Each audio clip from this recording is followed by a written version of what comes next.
Deividai, tai ilga, laukta akimirka, startuosi Lietuvos ralio čempionate su tikrai rimta technika. Kaip jautiesi?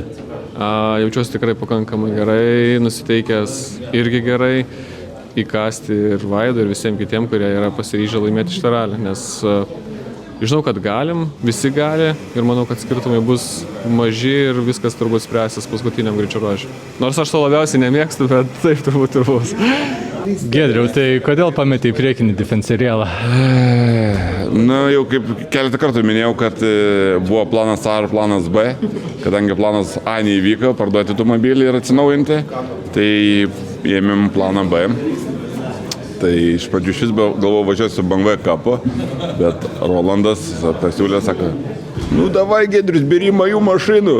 Nu tai ką, tai mes ir paėmėm tą mašiną. Be to jinai yra pas mus klubo mašina skaitasi, pas mus užregistruota, tai kaip sakyt, viskas čia draugiškai vyko ir svarbu dabar tik tais ją protestuoti teisingai. Sezono startas, kokios nuotaikos? Nuotaikos geros, Zarasuose visą laiką nuotaikos geros, tai oras pasitaisė, nusiteikimas geras, pasitobulinom automobilį. Svarbiausias patobulinimas turbūt, kad paprašiau mechanikų, kad stabdžius išimtų, tai išėmė stabdžius, tai pasižiūrėsim dabar, kaip lėksis ir kaip gausis. Vaida, tai mums teko netgi gerokai pakeisti kalendorių, kad prisikviesti tave į Zarasų ralį, nes vis kažkaip tai neatvažiuodavai.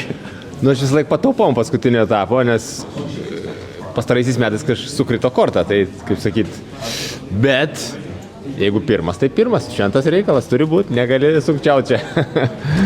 Gražutė ar Stelmužė? Stelmužė vienareikšmiškai, nes taip senai važiavau, net neatsimenu, ką reikės ten daryti, nes ten toks siauras asfaltas, šone žvyrai. Tai jeigu pirmas važiuočiau, bet ir tai nulinukai ten pribersto žvyro, tai vienas smagesnių greičių ruožų, kiek aš atsimenu Lietuvoje, nes toksai reljefas ten pusę laiko ore, žinai, vidutinis didelis. Tai toksai tikrai bus labai smagu prisiminti. Gražutės turi savo žavesių, ten pilna rankena to miškų virinį, bet ten tokie jau, lietuviškai standartais tai jau magistralė. Sakykime, jau tokių mes retai turim tų greičių ruožų, kur ten toksai 3 mašinos telpa plotis, žinai. Tai va, bet šiaip jo, Zarasuose buvo pasirinkart prieš kokius 5 metus turbūt. Nedai, tai pasieks tavo spidometras 300-ką. Tikiuosi, tai jau būtų gėda, jeigu nepasiektų. Ne, pažiūrėsim, šiaip tai ambicijos vidutinio dydžio, pabandysim tiesiog pasidžiaugti visų pirma, o toliau aišku, čia nestovyklaut atvažiavom. Su tom ambicijom, bet kai paspausi akceleratoriaus pedalą MKS, tai ar tikrai tai bus? Pažiūrėsim, jo. Sunku iš tikrųjų prognozuoti kažką. Viduj tai ramu iš tikrųjų, nieko nesinori niekam įrodyti, tiesiog pagrindas pasidžiaugti, o kai džiaugiesi, tada ir lengviau viskas gaunas. So first of all, welcome to Lithuania, and what are your plans? This year we're planning to do a full season in Lithuanian Rally Championship. Our private car is a little bit in rebuild, so we took car from friend. First race with that car for me, and it's not turbo car, so less power, but still be interesting and hoped for the good result.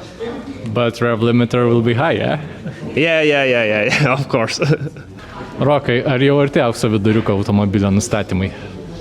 Tai jie pas mus visados apie vidurį tokį auksinį, ne, į geresnę pusę. Iš tikrųjų, dirbom su tuo, viskas gerai, viskas super, buvom šlapiuose testuose, labai slidžiai pasivažinėjom, tai šiek tiek dabar tos oro sąlygos bus kitokios. Tai, žinai, kaip pavažiuoja ant tos slidžios dangos, tai įdomu, kaip galva dabar veiks, nes stengiausi net kaip labai buvo slidu, tai daug ir nevažiavau, jeigu taip atvirai, kad neįsivaryti savo tokios kažkokios gripo nebuvimo baimės, bet rankytės kojytės padirbo, tai nuotaika gera ir matysim, kaip seksis. Vytautai, tai kokius prisiminimus kelia tau žodžiai Stelmužė, Gražutė? Tai ten praėjo nemažai gražių kilometrų ir gražių akimirkų. Be abejo, Štesėlių aikštėje asocijuojasi irgi su jaunystę, kur dar lenktyniaudavom su Saulim Gradausku, Evaldu Čirba, Roku Lipeikiu, tai supranti, kad ilgą kelią nuėjai, bet jisai vis dar džiugina ir vis dar intriguoja šiandien. Tai kadangi šiandien ypatingai smagi diena, naujas čempionatas su R5 technika, ko aš visgi neįgyvendinau savo karjeroj, taip kaip turėjau įgyvendinti, tai bandysim reabilituotis ir pasidžiaugti dar vienom naujom pamokom.